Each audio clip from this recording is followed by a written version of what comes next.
Hey guys, this is Carnifex with another Nerd This video on Shadow of War Mobile. I am cranking out some videos today because it has been a while. I have been way too slammed.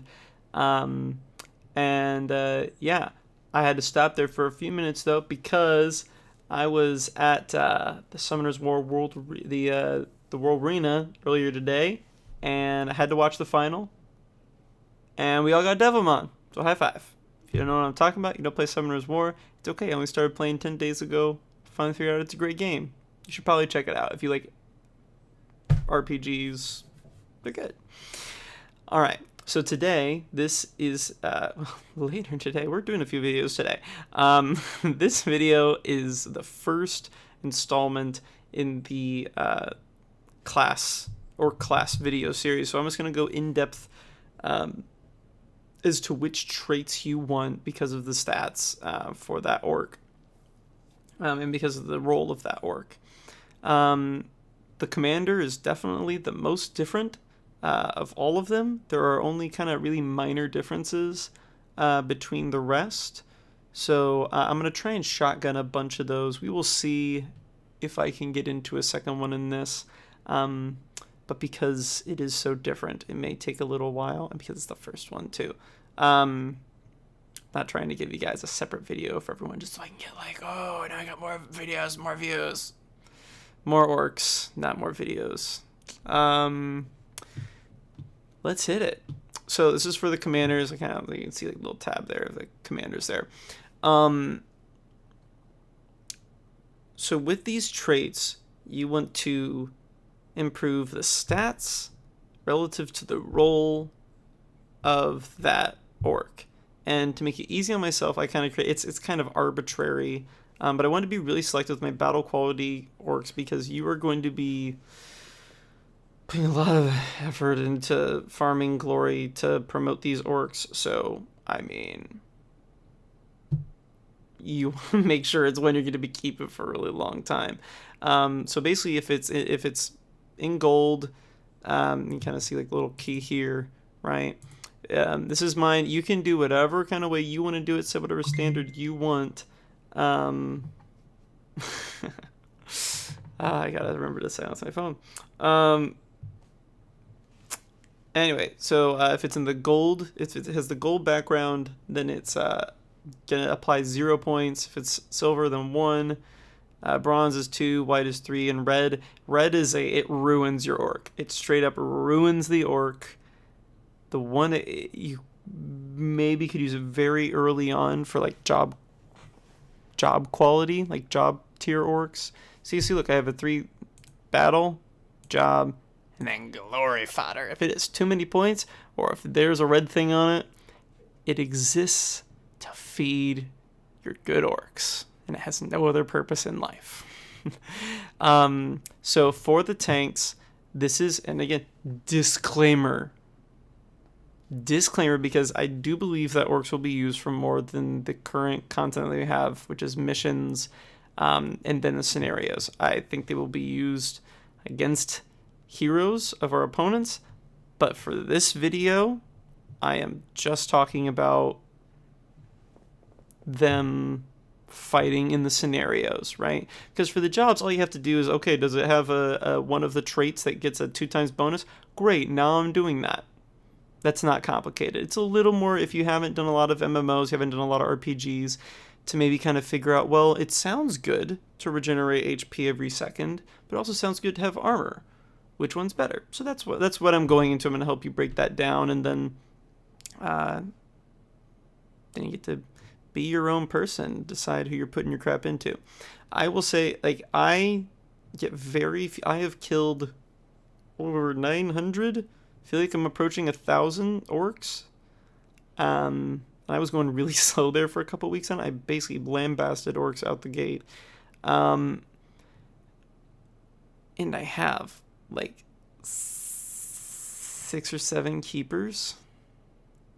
So, I mean, in my opinion, 1 out of 100 orcs might be worth keeping as a battle quality level orc. So if you really want good ones, you're going to have to be really picky.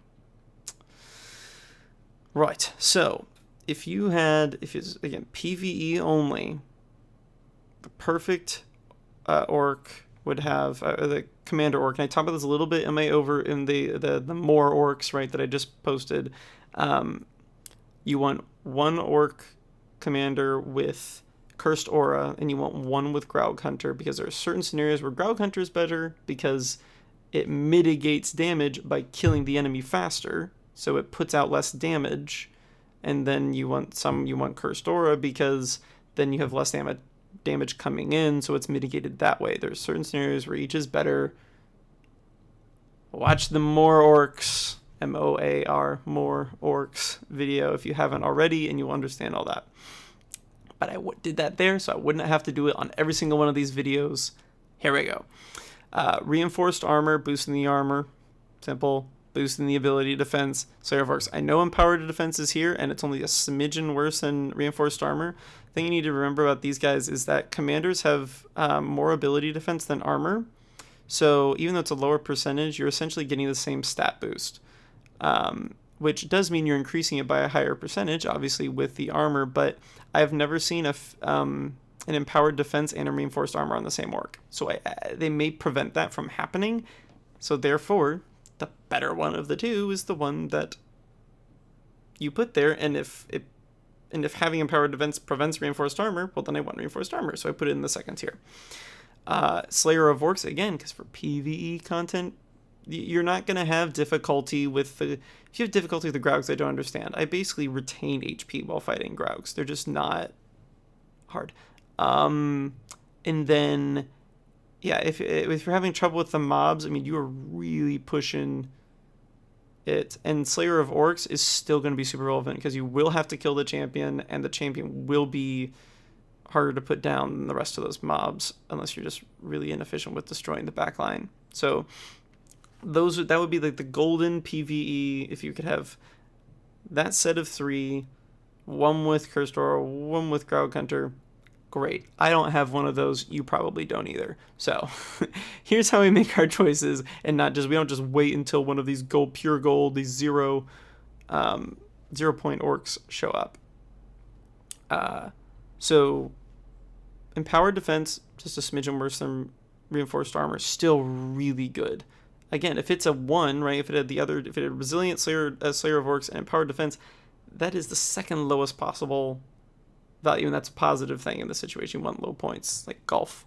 That'd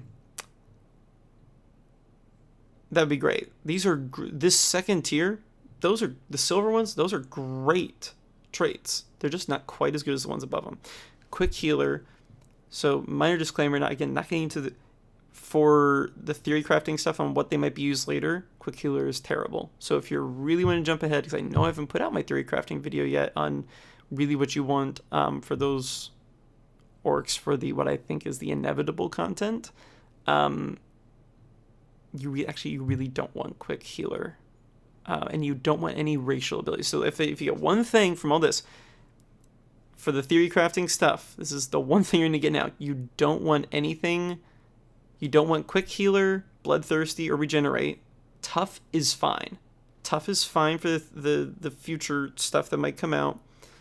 But the other HP related ones are bad, not good. Slayer of Orcs, you clearly don't want Slayer of Orcs if, again, I think they're fighting enemy heroes. And it's just too selective on which one. It's just, we don't know all the characters they're going to release. For a while, I thought Slayer of Men might be okay because the only tanks people have were Baronor, and this is probably just I'm stopping. Racial abilities and HP regenerating abilities. So quick healer, bloodthirsty, regenerate. Those I would consider bad for future proofing for battle But for just PvE content, which is what we're talking about today, Wilson made a visit. Quick healer is good because you almost certainly have at least one healer in your crew. Tough, more max health. Great. Weakening aura. Weakening aura is better than slowing aura. It's not by a huge amount, but it is better. So therefore, boom. Agile. So boosting dodge, right? That mitigates damage. Current effects. Why isn't that in a higher 75% so big? Well, again, this is kind of what I was talking about. If you're not boosting stats that are already of high value, then you're better spent on other things. So if we look here, dodge, and it's just not that good at dodge. So you're not boosting as much. You're better off, you have like, if you were going with like a tracker, right? And I would love to have a tracker that had like agile and then whatever the one that gives him health back every time he dodges, just to test it. It may not actually, it probably honestly still wouldn't be as good as just going balls to the walls offense, but it would just work well. It will work well with its class of what it's supposed to kind of be. It just still may not be as effective. Anyway, commanders, what we're talking about today, and commanders don't have as much dodge, so boosting their dodge doesn't help as much. Really slowing aura and shattering strike should be kind of at the top here. Of tier 2, there isn't really a ranking within, it's just kind of they're all in the same tier. Bloodthirsty, at least it's helping him keep him alive. Really, at this point, we're getting to the ones that, again, these are worth 2 points each. If you had, a gold, if you had the right ability and you had the right tribe ability and you had another right, like that gold tier 1, then having 2 of these would mean that basically it was no longer battle quality. Like, it just, yeah, blah, blah, blah, blah, blah, blah. So they're not on the same level as these ones, but it at least is doing what it's supposed to do. Main problem with Bloodthirsty is it's dealing for damage dealt. I haven't been able to test yet if Bloodthirsty also benefits from Graug Hunter. If it does, now we're talking, and that is easily a silver tier trait for your for your commander that has Graug Hunter. If it doesn't, it's staying in the bronze. Regenerate, it just isn't very much. If you know you're going to use it earlier in the match, then at least it's then going to be able to regenerate in the transit time, because it's not like Baronors where it has to be around enemies. It just heals HP every second. So in the transit time, it's going to heal HP, and that makes it kind of cool. But if it's something you're just going to be popping down, it's more like I want to make sure I have this full tank to drop on it. Then it just really doesn't do much. You might get like tops 1,000 HP back, and you're certainly mitigating more than that by having any of the ones we've talked about before. Sapping strikes, reducing target ability defense. I mean, it's not bad. Like, neither of them are bad. It depends on what your team comp is, right? So if you have like a Celebrimbor, and if you have Castamir, and you have like these people who are doing their damage, because Castamir doesn't do damage via his abilities. His ability of power boosts how much healing he does, how the value of the his shield, and how much they regenerate while in his shield. But he doesn't actually do damage with it, so reducing enemy ability defense doesn't do anything. So that's why I was bringing him up. So if you run both those guys, sapping strikes isn't really going to do much for you. But if you're instead going with like Talion, or you're going who does, his ability isn't very good for single target damage, then shattering strikes is helpful. If you're using like Lothariel, or if you're using Idril or any of those, then now you're talking more target armor stuff, really. And again, these are still the problem with these. The main problem with these is that it's dependent on what kind of orc you're fighting. And I want to have something I can just throw in against anything. I want kind of the catch-all stuff. It's not, yeah. Because certain orcs don't have very much ability defense. So when you're reducing a small number, it's not really doing that much. You'd have been better off reducing the armor because it had more armor. Blah, blah, blah, blah, blah. Slowing aura helps. It's just not as good as the other options. Staggering strikes. So assuming your enemy isn't unstoppable, right, which is the tribe ability, which makes it so you can't be stunned. It's terrible for us. It's better for the enemy orcs. Staggering strikes could essentially reduce damage output by your enemy by about 15%. But it's not consistent. And if you it's not consistent, and it's still just not as good as the other options that are above it. Then you have kind of the tier of helping out the non-orcs. Here's the huge thing you need to keep in mind about this.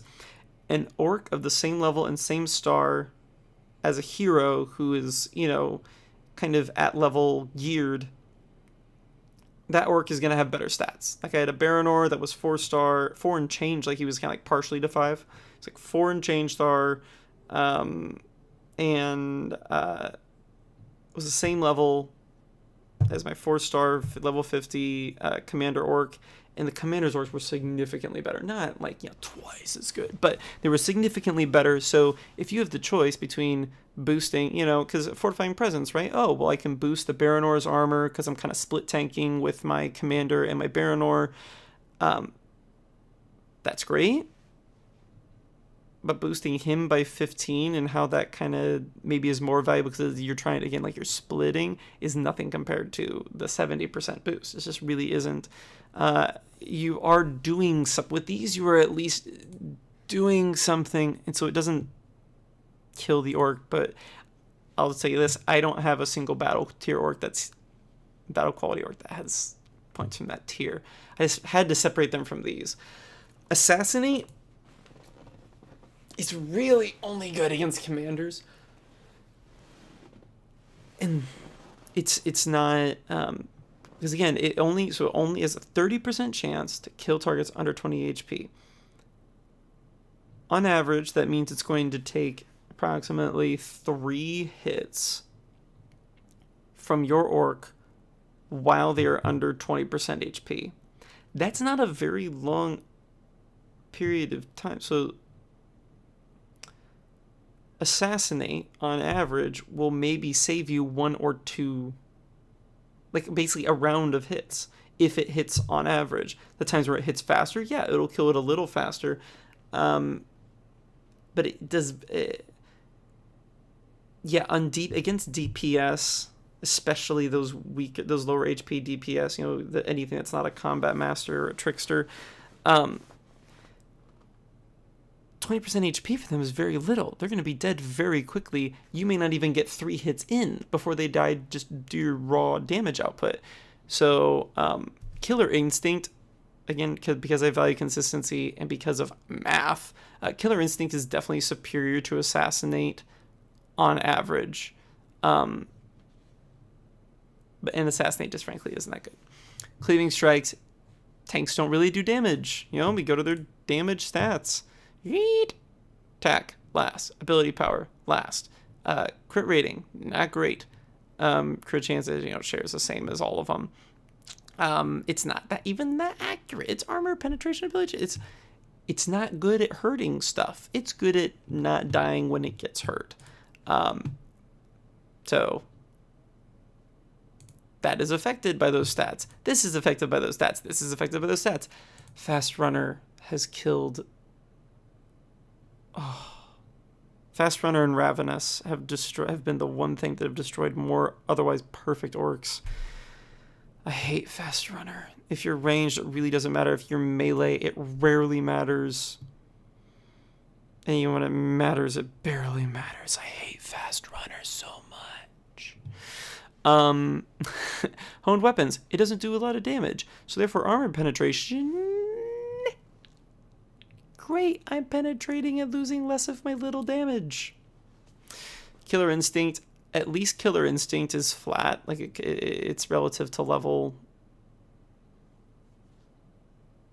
But this is your one real chance to maximize mitigation stats. You have with dodge and trackers, it's basically the only exception. Other than that, you want to take advantage of being able to maximize those mitigation traits the one real time you have a chance to. Opportunist has basically no crit rating, and we don't care because when it crits weak sauce. Bonus true damage, who cares? We get so much more bonus true damage from Graug Hunter. We want mitigation.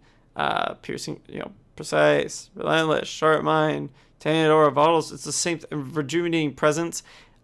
Obviously, it scales better as you level up because you have more HP. And it's healing ally HP every 3 seconds. It would be one thing if you're running a ton of melee, which is ineffective, and so it would help compensate for your foolish party composition. But it still wouldn't do that much. So realistically, you're only healing 1 or 2 allies every 3 seconds.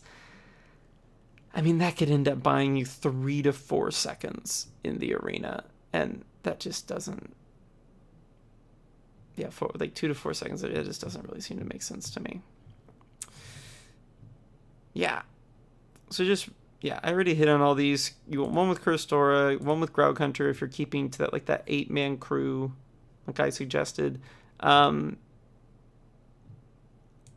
You want a couple with Healer's Bane, but you want them to be DPS. Barbed Armor, if you want to have your one Barbed Armor commander to face Combat Masters. It's really the only one you should be. Combat Masters like it. Ravenous is crap. It doesn't scale well with level. Unstoppable. I don't care if he can't attack because his job isn't to do attacks, it's to take attacks. Hey, we finished. It was like 20 minutes. That's not too bad. I'm going to cut it out though. We will see how many of these guys I can knock out. I might just be able to make it like a DPS one. We will see. Wish me luck. It'll be up in a few.